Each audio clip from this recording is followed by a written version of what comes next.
దావీదు దేవునిచే సాక్ష్యము పొందాడు. కీర్తనల గ్రంథము 78వ అధ్యాయము 70వ వచనంలో మనం చూస్తే దేవునిచే కోరుకొనబడిన వాడుగా దావీదును మనము చూస్తున్నాం. దావీదు దేవునిచే పిలువబడిన వ్యక్తిగా కీర్తనల గ్రంథము 78వ అధ్యాయం 70వ వచనంలో మనము చూస్తున్నాము. నిన్ను నన్ను కూడా దేవుడు పిలుస్తున్నాడు. ప్రియా దేవుని బిడ్డలారా, ఆత్మీయ బిడ్డలారా, దేవుడు నిన్ను నన్ను పిలుస్తున్నాడు. దేవుడు నిన్ను నన్ను ఏ విధంగా ప్రేమిస్తున్నాడు అలనాడు దావీదును, భక్తులను, ప్రవక్తలను ఆ విధంగానే ప్రేమించాడు. కానీ ఆ దేవుని భక్తులు, ప్రవక్తలు, దేవుని బిడ్డలందరూ కూడా దేవుణ్ణి హత్తుకోవడానికి ఇష్టపడ్డారు.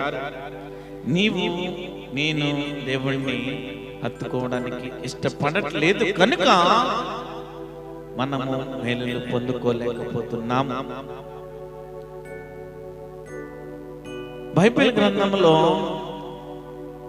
అబ్రహాము మొదలుకొని మనము అందరినీ చూస్తే వారందరూ కూడా దేవుని యందు విశ్వాసం ఉంచి నీతిమంతులుగా, యథార్థవంతులుగా, న్యాయవంతులుగా, దేవుని చిత్తానుసారముగా నడిచే వ్యక్తులుగా వారు ఉన్నారు కనుక దేవుడు వారిని హెచ్చించాడు.